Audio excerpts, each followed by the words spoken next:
Welcome everybody back to Veil of Sound for our regular Sunday interview. And I am very, very happy to have somebody here on the show whose band is basically a legend in our non-conformity, non-mainstream circles. I'm very happy to have Bobby Ferry from 16 here on the show. Bobby, thanks for joining. Thanks for having me. Appreciate you. It's a pleasure for us. For everybody, I will try to make longer pauses because there seems to be a little bit of a connection with the. There seems to be a little bit of a problem with a connection between Germany and Wrocław, where Bobby is right now. So, Bobby, we always ask something first here, and the first thing is always, is there a new band that you would like to plug, or a shirt that you have, or some friend's band that you would like to plug right now? I'll give you a moment to think about it while I plug something, the mighty Envy from Japan. I'm so much looking forward to seeing them again soon. So, Bobby, anything that you could plug here right now? I'll plug a band from San Diego called Negative Blast that was the engineer that worked on our new record, Alex Ah, Giacobelli. His band Negative Blast is very good. we'll make sure to get that into the liner notes for this interview, and then everybody can check them out. So, Bobby, 16 have just released a new record when this one will come out, this interview. Um, Guides for the Misguided, out on Relapse, and it's your 10th full-length record in roughly 35 years. Did you ever imagine to have a band that would last that long? No, I did not. It just kind of did. It just never stopped. So 10 records later, here we are. No expectations, just kept plugging away at it, and here we are. I guess if you Yeah, really enjoy what you do, you just keep doing it. you should. And it's not only 10 albums that we talk about, numerous singles, collaborative records, and so on and so on. How do you still find the inspiration to come up with something new? We're not only talking about 10 full-length records, we're also talking about numerous EPs, collaboration records, singles. How do you still find the inspiration to come up with something new after such a long time? Um, I not really one for inspiration. You'll find inspiration if you keep working. So you just kind of keep shoveling. You keep shoveling the dirt, and you'll find inspiration in the work that you create. Sitting around waiting for the seas to part for the perfect spark of inspiration. That's for amateurs. The rest of us, like I said, just put our head down and get to Mhm. work. And out of that process, you'll find some magic in there. So, do you think that in some ways, for such a long time, being a professional is really important for this thing? No, I would barely consider myself a professional. I'm more of a, um, lifetime activity pursuer. Professional kind of thinks you would do it for money, and I don't think Okay, that's anyone true. in this day and age does Mhm. anything related to music for money anymore. So it's us true believers, so to speak, who want to keep doing it just because we really enjoy it. Mhm.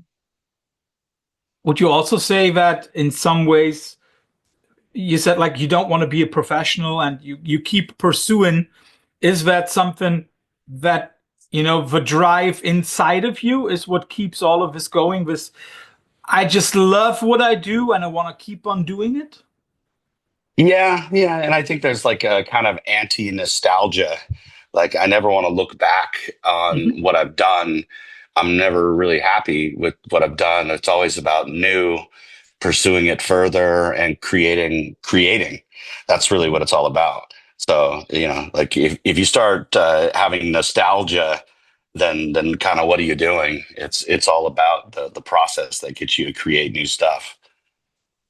So So would you that's really, that alone is the big inspiration, is just to keep pushing and creating. would you then consider yourself more of an optimist or a pessimist? Because what you describe sounds like somebody who keeps on doing as much as he can. I'm an optimist creatively. I like Mhm, to think that all the records have gotten better. At least in my ears, they've gotten better. So I think we keep refining and mhm, defining what we do. So mhm, yeah, yeah. You know, again, I'm very anti-nostalgia. So I don't mhm, want to look back and say this is, this was a pinnacle. mhm, I think you have to keep trying to reach those pinnacles to make mhm. anything worthwhile in art. You know, So repetition is the enemy? possibly. Well, I don't know. You have no, because repetition means refinement. There's the saying of AC/DC writing the same album over and over again is no, they were writing the same song over and over again, but they were slightly refining it better and Yeah, better. And yeah. I like to consider that work ethic with us as well. Mhm, We obviously have the riffs, so now we work on the songs, the mhm, hooks, the mhm, the the solos, the ambience, the vibe of the whole thing. So that's where we can continually push each other musically, mhm, mhm. and that's where that's where the magic really is for me.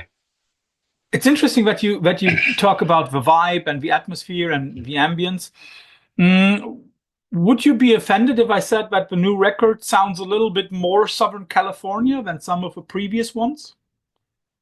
No, of course not. That's it's Southern California sneaks in no Mhm. matter what we do. So that's the quintessential part of our being is Mhm. California. I'm not just making this up because when I listened to the record for the first few times, I always had the feeling as if, yes, this is hard and heavy music. If you want to box it into something, into category, you can call it sludge if you want to. Um, but there is still a certain warmth to a lot of the songs.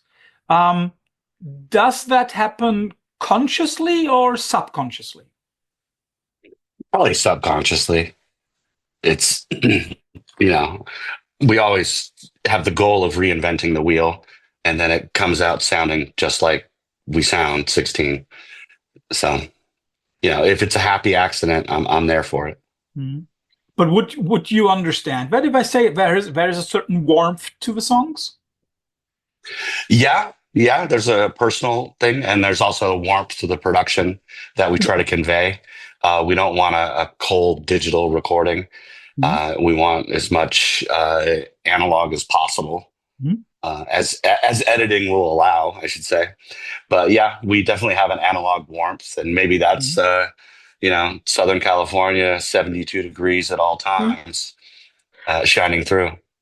Unfortunately, in the last couple of weeks, also a little bit more than 72 degrees. Were you and the band Yeah. in any way affected by the fires?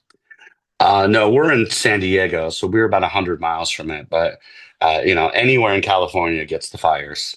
So Yeah. it's just once a year, the hot winds come, the Santa Ana winds come, and Yeah. everything burns down. This time it just happened in LA really, really bad. We Correct. I had a couple remember a few friends years ago personally. it was San Diego, wasn't it? Yeah. Yeah, it's happened in San Diego a couple times as well. So Yeah, but we don't have any climate change. No, no, no, no, no, no. Um, what strikes me a lot is that you not only have a signature sound, there is a certain 16 sound, but ever since you joined Relapse, there also seems to be a certain signature 16 cover artwork style.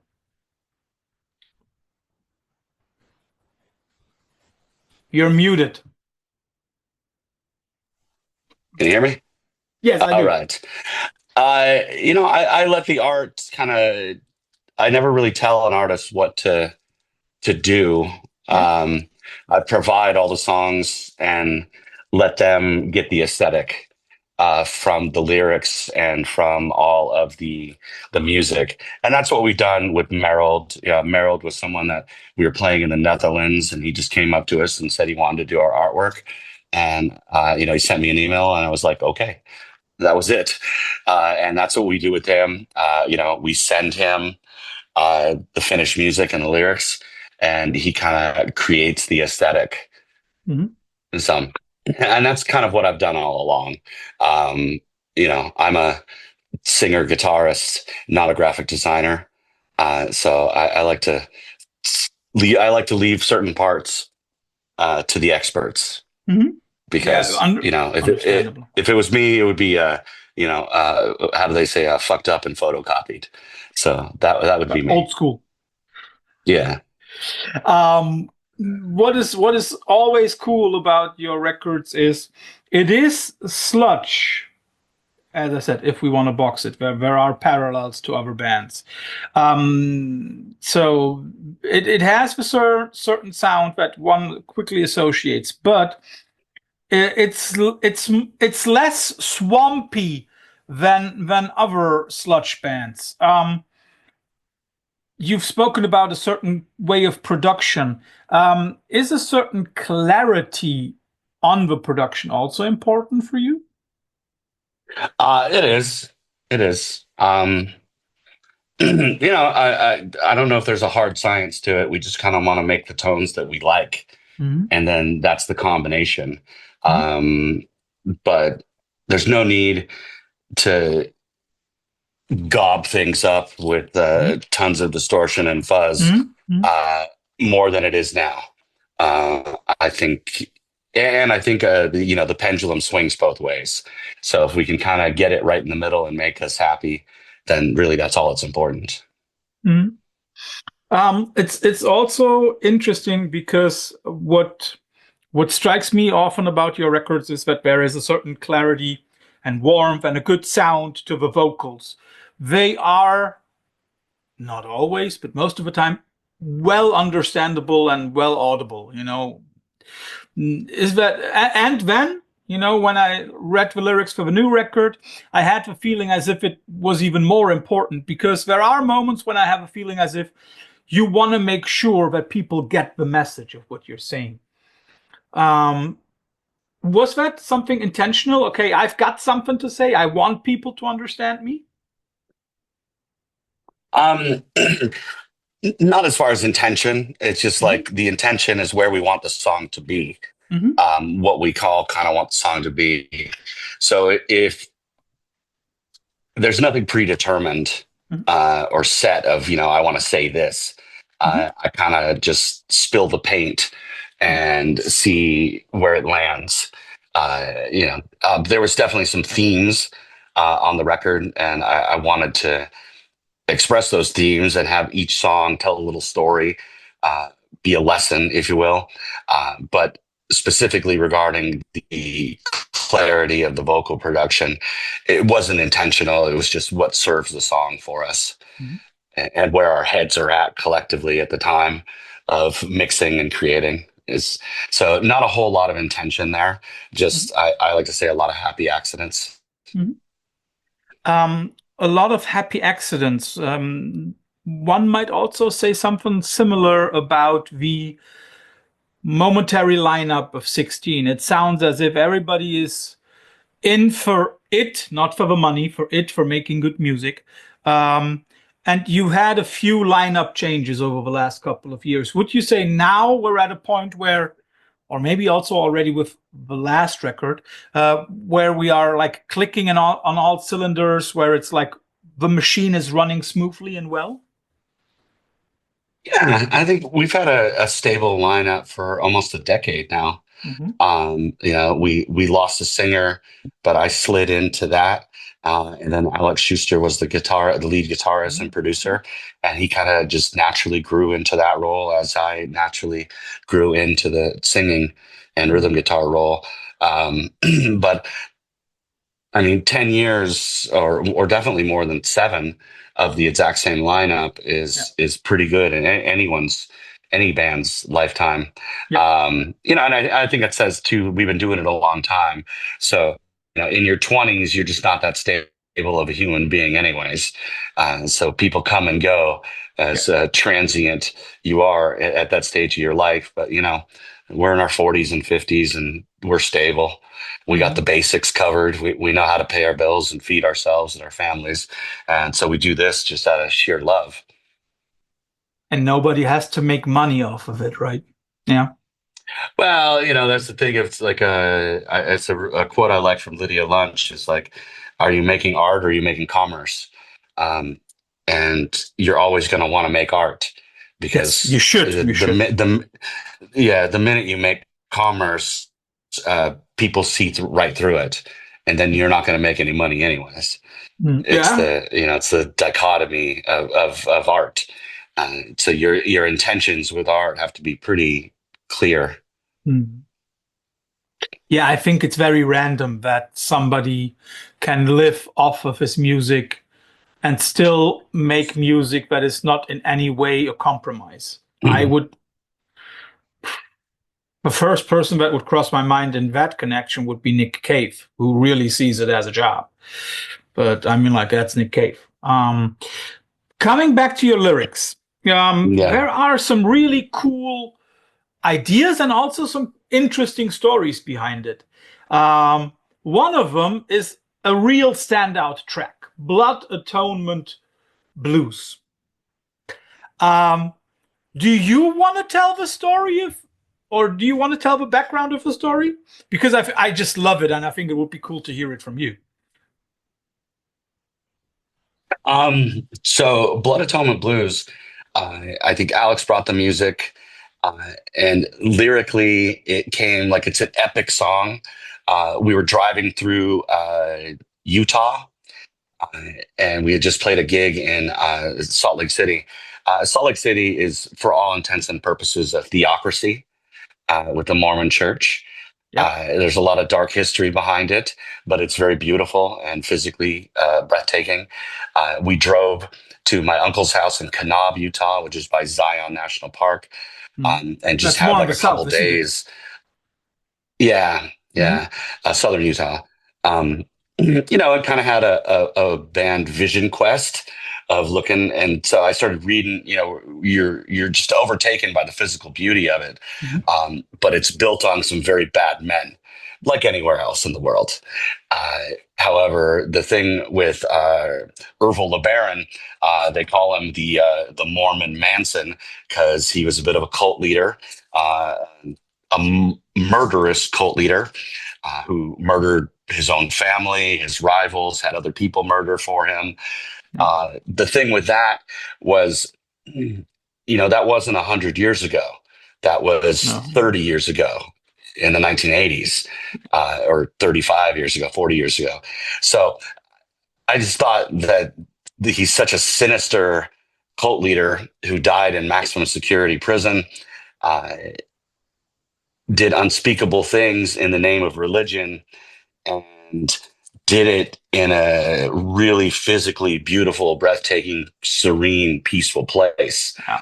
Yeah. And he brought, and his concept of blood atonement, which is some sins are so bad that you have to spill blood to atone for them, which is insane, which gives you a license to murder in the name of Yeah, religion. yeah, you just Uh, have to clean yourself through blood then. yeah, Yeah, yeah, yeah. yeah, and the fact that this was not centuries ago, this was 2 decades ago. Yeah, I mean, he died in the 1980s in prison. So I just thought, nobody has really written a song about that, and I'm going to do it, and we're going to do it. And I think the tune fit the epic expanse of the desert of southern Utah, and the evil that men do. So Mm. that's the vibe I was going for. 1970s, early 80s Mormon cult leader who Yeah. murders so many people in the name of religion. I thought it was poignant. I'm surprised no one's made a movie about it yet, but we wrote a song about it. So Yeah, yet, they make a right, movie, I can yet. say I did it first. Yeah. Yeah, and you can say like, okay, here. I want to have my Yeah, credits. Yeah, but I even yeah, looked it up because I mean, like, there are bands that are very well known for dark and sinister topics, especially that Japanese stoner band, Church of Misery. And I looked it yeah. up. As if I did my homework correctly, if anybody knows that I'm wrong, please tell us here in the comments.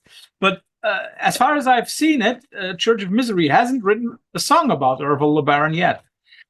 So again, you can say we No, were first, and you also, and yeah. that is something that I like about the track. It's not only this very interesting and creepy background story, but it's also a song that is, I don't know, it sounds like a little bit like one of those slowed down, heavier, a little bit of post-punkish songs, which set the mood perfectly.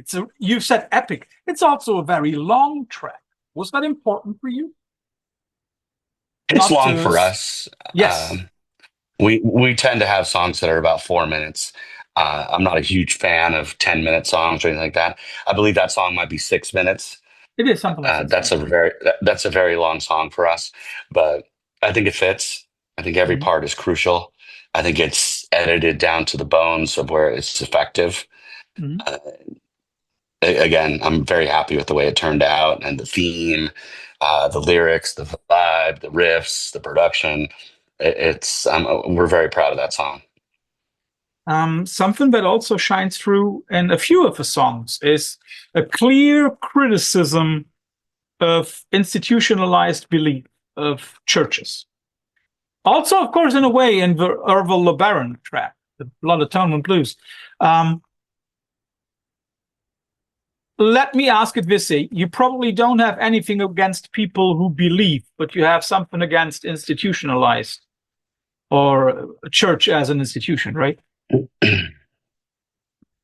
I I struggle to find a positive in it. Mm-hmm. I'm not here to tell someone they can't find strength where they find strength, and if you find Mm-hmm. strength through religion, then God bless you. Uh, I was raised in a born again Christian schools were corporal punishment up until the fifth grade before I went to public schools.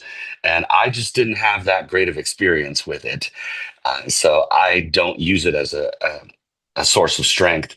I remember being 8 years old feeling like they're full of shit. Uh, so, and kind of seeing the justification of bad behavior and the lack of justice in it. The fact that you go to anywhere in the world and the churches are the most gilded, golden palaces, and the poor sleep in the gutter right next to it. Just no matter where you're at in the world. So personally, again, I'm not doing anything different than the blues or Glenn Danzig. Mm-hmm. So I'm not the first one to point out the hypocrisy in it all, but it seems to be gaining strength, and I just wish they would pay their taxes. Yeah. Yeah. Mm. For everybody out there who doesn't believe us, I can give you a little insight in how the church works. I come from Cologne, and we have a wonderful, beautiful cathedral. And the bishopry of Cologne is amongst the wealthiest in Germany. And you can all guess how much official wealth they put down in their tax numbers every year for the cathedral itself. I'll give you a moment to think about it. Yeah, I'm going to say One, zero. €1. Yeah, exactly. And so But there's it really no sits on sense a of piece justice of there. yeah, but it sits on a piece of land in the middle of Cologne, smack dab in the right center. If you would evaluate the value of that piece of land, we're talking about probably 8-digit Millions. numbers. Yeah. Yeah. But it's only worth €1. And also something that I like about what you said is the disregard for the people right around the church, like locally, literally, right around the churches who are not being taken care of. Not very Christian. I'm trying. No, no, it's not very Christian. Definitely is not. And you've said it seems as if it's gaining strength again. I mean, like the record was not written after Trump's re-election.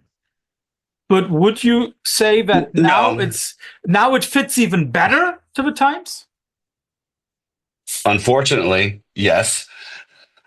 I don't want it to be a self-fulfilling prophecy, but Mm, again, the evil that men do in the name of God is unfathomable. mm, mm. History has taught us that for sure. Yeah. Do you agree with that sentence by Santayana, who said, "If you don't learn from the wrongs of history, you are condemned to repeat them"? Yes, yes, and here we are, and here we are. Yes. Let's just quickly touch on the production process because I've just hinted at it. The record, of course, was not written after November. Was written a long time ago, a few years ago. Is it correct that basically you started working on this record right when the last one came out? Pretty much, we're always working at this pace. This is the Cool. pace that we work at. Either Alex will be demoing songs and I'll write lyrics to them, or I'll have songs, or we'll Mhm. jam on something. It's a big part of what we do. Again, it goes back to the anti-nostalgia Mhm. thing. You're never good enough to rest on your laurels. You have Mhm. to keep creatively pushing forward and create, just create a body of work. But that's where the fun really is for me personally, is the creation of Mhm. the new, the Mhm. new and the next. So then, can you guide us through that writing process? Do you meet weekly, bi-weekly, once a month? Do you jam out the songs, or as you've already mentioned, does one person bring an idea and then you work on it? How does it work for 16? For this record, Alex brought the ideas, the songs as skeletons, and then we jam them out Mhm. where I think they all make sense to everybody, and everybody can kind of conceptualize their own parts and the vibe, and either bring something new or take something away, or ultimately play for the song. Lyrics generally come last. I'll sit with the song. Usually, I learn it and then I unlearn it, uh, so I can approach it with fresh ears. Mhm. Sometimes I don't even want to learn them on guitar, so I don't write the vocals like a guitarist would do in timing Mhm. sense. Mhm. And I can build kind of melodies from, with fresh eyes and with fresh ears. Mhm. I'm doing it right now. I'm listening to, uh, Alex has a folder of demos, and I've been listening to them for the last few days, jotting down ideas for what's probably the next album. Who Got it. knows? But we never know that we have a new record until we kind of just walk away from it all. Mhm. What's the saying that art's never finished, it's abandoned. um, I didn't Good really one. approach anyone about releasing this record. We made no plans. Mhm. uh, we just worked on it at its own pace and let everything develop at its own pace. And then once we had a finished product, then we played it for the powers that be and see if they're Mhm. interested. And Mhm. luckily, those who make the artifacts in the record business are still interested in us. So we get this opportunity to keep making vinyl, and keep creating art. So I never want to take that for granted. Mhm. But also, I like the idea of that we don't really have any outside pressure other than our Mhm. internal pressures to just make something the best we can. And what do we want to hear? And that's job one. And if we Yeah. if we do that, then everything else just kind of falls along like a tail. If you then have an idea that you, for example, personally like a lot, and maybe two of the other guys say like, how do you then go about it? Do you as individuals fight for your ideas, or do you also at some point say like, if the majority of the band is against it, then let's put it aside? I think we play with each other long enough that there's real no big creative surprises. Mhm. And if there is creative surprises, it pushes us. Hmm. to think on your feet. Hmm. Um, I mean, that'd be like me forcing everyone to play a ska song that I wrote or something.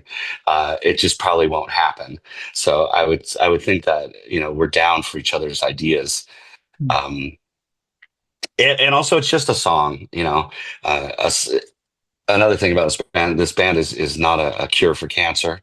It is not something I take 100% serious. We have a bit of a sense of humor, a wink and a nod. So I'm not married to any idea either or.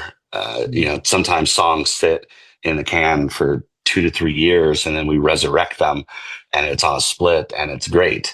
So, time, perspective, everything plays a role, but no one's really fighting for their ideas like the Beatles or something. And, there's no, there's no there's no great publishing incentive for us. It's just, how can we make something that fits in the context and that at the end of the day, what do we want to collectively hear out of the speakers? That Wait, that's, you need to you just don't make a million a single?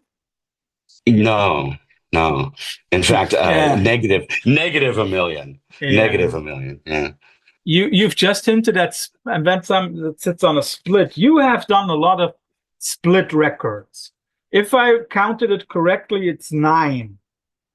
Um, but it's also clear when you look at your discography that in the 2001 you did the split with Today Is the Day, and since then it's been less frequent. A few years ago you did one with what was it? Grip? Fistula, fistula, Okay. But didn't you also do one fistula. for the Doom series? Heavy Psych Sounds? Yeah, grime. Yeah, we did a split with Grime. grime. Yes. I, But I, how I does it like. come that it's less frequent? Oh, not intentional. People just ask us less. If they ask us Hmm. more, we probably do more. Okay. I like to think we always have the material, That so would we be my could next we could come up question. with something. Yeah. Are you happy when somebody approaches you about such a split record? Because, as you just said, sometimes there is an idea and it just doesn't fit with the rest of the songs, but you still like the song. Is that then a good position for a song on a split Yeah. record? Yes, absolutely. So it's either left over from an LP or just never really found a home. And sometimes we can massage those into shape, Ooh. and they'll realize themselves into a solid song or material that we would want to split. I also like to kind of, as a record consumer, I loved split releases and Mm. compilations from my youth on vinyl, the Slap a Ham, the SST comps, all of that, the Pessimizer ones that we were on. I just really like the idea of, 5 bands on 4 7 inches. It's Do almost like hanging out with them. do you have a favorite split record? Not that you did, but that you, as a record collector, bought at some time? Mm. While you think about that, I can give you mine. There is this one split, I think it's on SST record, where you have this, it's called Atomizer, if I remember correctly. That's one that I really love. It's 4 bands. Um, I think it's not yet Shellac. I think it's still Big Black. It's a cool, and also everything about it is a cool compilation that I basically utterly love. Yeah, I think that was a Touch and Go Records Could be. from Chicago. I know it's Yeah, not SST. yeah. What splits do I like? I mean, God, I just thought of one just now. What is the split that I really like? I like the very first, the Man's Ruin. Man's Ruin did a lot of cool splits. Yeah. They did the first Queens of the Stone Age 2 songs, and Mhm. a band from the Netherlands called Beaver. Yeah. That is a I cool one. love that. I love that record. It's a Frank Kozik cover, and Yeah. it's the infancy of Queens of the Stone Age. And Beaver was very underrated. I'm surprised they're not. I mean, they're a great band that was short lived. There's tons of gems like that in Definitely. Man's Ruins discography for sure. And also on Man's Ruin, one has to say, one finds some of the best 7-inch covers that have ever been done. 100%. Yeah. Yeah. Frank was awesome. If you could wish for a band to do a collaboration with 16, now is your time to say it. Who would you like to work with? Mm. I would like to like make it as different as possible. Nine Inch So, Nails. that's pretty different. That's pretty different. I think I would shoot lower, but still pretty high. Mhm. Um, Maybe Entombed. Oh yeah. I think that would be, um, you know, Entombed Wolverine Blues era. If we could do a split with that record lineup, I could die a happy man. I'm also a big Yeah. Carcass fan too. Any note of music that Bill Steer plays on, I will happily endorse. That would be choices that I would also automatically buy. Yes, definitely. Let's quickly talk about cover versions because oftentimes on split records we find cover versions. For the new record, you again chose two songs which are very, very different from each other. One of them is The Tower, which for everybody who might have bought the vinyl, I'm not sure if The Tower is on every vinyl edition. Um, it's definitely out there on Spotify and it's out there on Bandcamp. So it's on the digital releases if you want to listen to it. A cover by Superchunk. And the other, the regular one, I think it's track number 9 on the record, is a Bad Brains cover. Um, very different from each other. And you've done a lot of other covers too by now already in your career. Um, what must happen for 16 to to to record a cover version of a track? Not much. We like we're just fans of covers. I think we have 15 cover songs in the More than a can dozen. for a cover song album Oh, that you we're already working have. on. Yeah, that we're working on now. There's just either where we can do an interpretation of Mhm. something that it like in the terms of Superchunk, I just thought that song was so great and it worked contextually with us with our sound. I thought it was a really heavy sound, heavy song, and heavy duty lyrics and a great hook that never really saw like it's a metal song, but and I think us metalheads deserve to be exposed to that. That that is such a good song. It's a great riff. The lyrics are amazing, and then the Bad Brain song is just really an odd song, and it kind of shoots at like what's really brilliant about the Bad Brains that it's two parts, but they're done different almost every time. So it's Mhm. almost avant-garde in its simplicity. Dion, the drummer, brought that one. And it's a very deep cut of theirs. It's not even like on streaming services. So I think it deserves, or we could give it a little bit of magic if we could. We can shine it our way. We can make it our. We can polish that stone. Sometimes with Definitely. covers, and also it's just a study. And there's so much brilliant. There's an inexhaustible well of brilliant music out there. It'll never end. Where you will discover something daily if you try, Yeah. and I think that speaks to that as well. So there's just so many good songs that have been written through eternity.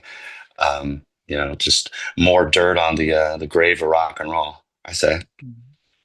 You've said there's always new stuff to be discovered every day.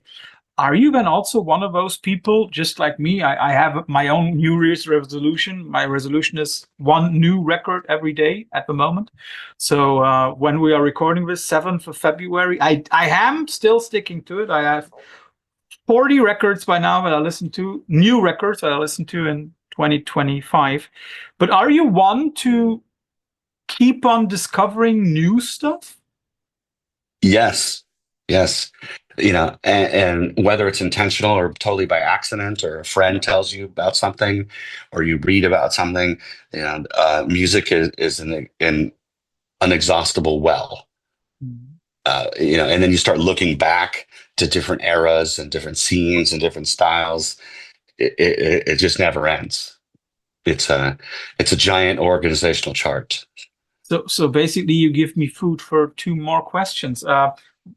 You've said it like there is. You can look at different scenes and you can look at different eras.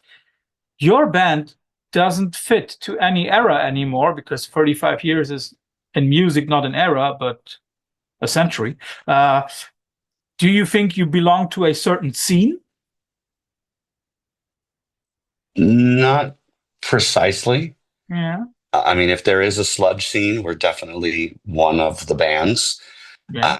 But if you think of the broader context of just hard rock or metal, Mhm. yeah, we belong to that scene. But that's a Yeah, really big tent. That's a really big exactly. tent. And Yeah. I don't want to be the person that is like the people in the comments of a YouTube or a Reddit that has to categorize everything into its Mhm. own little Yeah, style. yeah. I find little value in that. Things just are what they are, and Mhm. I'm not really trying. I'm not, with all the intention of not trying to have it fit in. We sound exactly like we sound. So no matter what I do, no matter how different I try to make it, it still sounds like 16.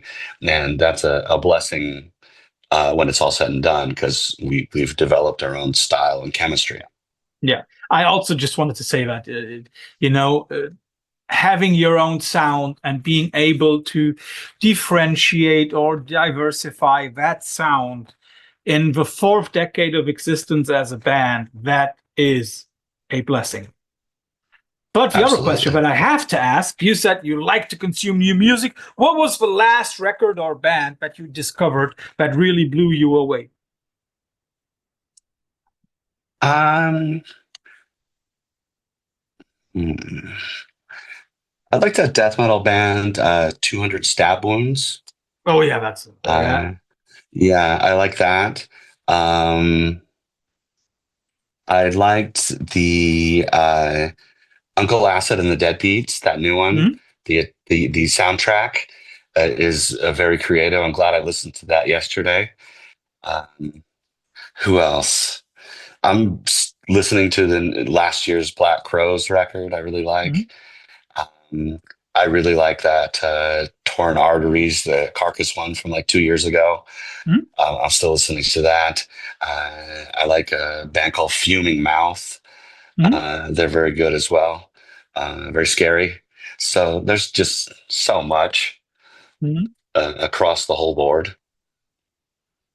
So to give you something to listen to next when you have a moment, um, I think it will be a few days. So next week, Friday, everybody, not only Bobby, but everybody should listen to the new Potamus record from Belgium. The record is called Abu, and at the moment, it's my favorite record of the year. It's post metal, but really tribalistic. It has a lot of sludge. It's utterly brilliant, and at the moment, one of the best things one can hear. Uh, What's it called? so, but Potamos? yeah, it's like pot, and it's all in one word: Pothamus. You can also Okay. just easily go to our Veil of Sound interview archive because a few weeks ago we had an interview with Potamus. So they're a great band. I really like the new record. Really cool. Um, and you, a few minutes ago, spoke about a blessing and that your job is being able to provide you with opportunities. At the moment, when we're talking, you are on tour here in Europe. I've looked it up. You're playing 15 dates in 8 countries. But I have a question. What did the Italians do to bribe you into playing in Italy 6 times? Not much. Just ask us to do it. You don't have a whole lot of control over where they want you and where they don't. And if they want us there, we'll go. We're going there.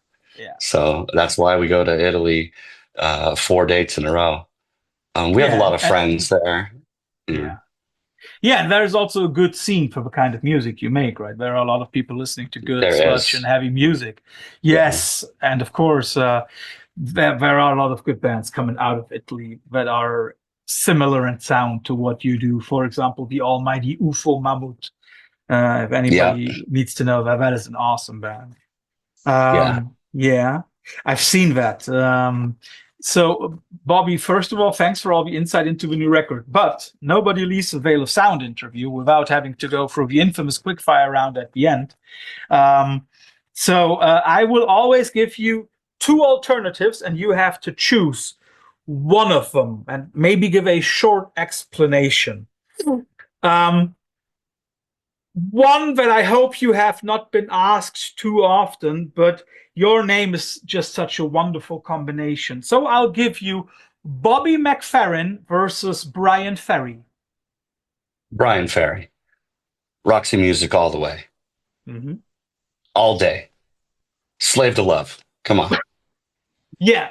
And I mean, like, they might have some of the most erotic, non-sexual, but highly erotic covers of all time. That's just awesome.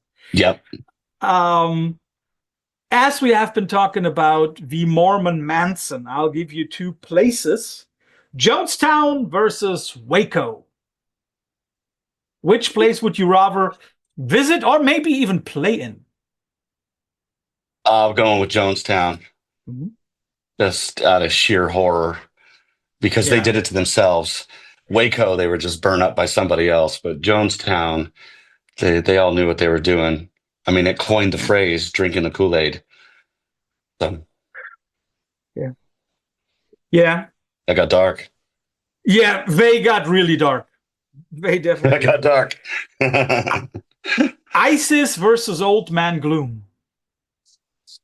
Old Man Glue. Mhm. I would have thought so. The next one, Yeah. similar scene.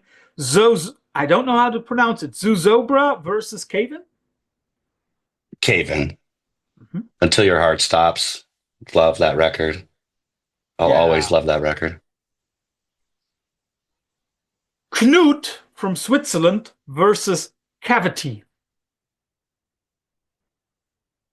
It's a tough one because I like both those, but I like Knut. Mhm. Bless their singer who passed away. But Yes. they were friends of ours from Zurich, and Mhm. we spent good times with them, drinking and playing cards, and possibly hash. I don't remember. A long time ago. Yeah. Before we go on to some more music questions, I have another mass murder related one for you. Charles Manson versus the Son of Sam. Manson. I mean, Manson technically never killed anyone. He just told other people to kill him. That's Son of power, Sam. right? Yeah, Son of Sam was a paranoid schizophrenic with a giant gun going around New York City in the 70s. Yeah. But Manson was a musician, a pimp, a crazy person, someone who was 5'2", but could command a cult. Yeah. Um, yeah. Yeah, and if you're able to make one of your disciples become a character's name on The Simpsons, that means something. I mean, like, Milhouse's last name is not by accident Van Outen. So, like, Yeah, Leslie Van Houten. Yeah, yes, exactly. yeah. Coming back to music, Bung Ripper versus Bison. Bison. And two brothers bands, the Allman Brothers versus the Blues Brothers. Allman Brothers. Gotta love Whip Although, and Post. although we have to say that the Blues Brothers have maybe one of the best quotes in music history. We're on a mission from God. I was gonna say we're on a mission from God, or I hate Ohio Nazis. Yes, yes. That's the best quote. That's the best Bruce Willis quote out there. I fucking hate Nazis. So, Bobby, thanks for all your time. You have to be on stage in a little bit in Mhm. Wrocław. So, shout out to all my Polish friends, whoever sees that. Um, Couple hours. enjoy the Yeah. rest of the day, and of course, enjoy the rest of the tour over here in Europe. Thanks for the Yes, interview. thank you so much. Are you gonna? So we'll be in Helsinki. This is where's this Yeah, out but of? remember, This is I'm out of. German. I'm German, so the Oh. only one that would be possible is on Sunday, but I have family stuff to do on Sunday, so I cannot come to Mannheim. For everybody in Mannheim, I'm jealous and envy you a lot, even if you might only hear this Mhm. after the show. So, Bobby, enjoy the tour. Thanks for doing this. All right. Thank you so much, man. Take Thank care. you. Bye bye. Take care.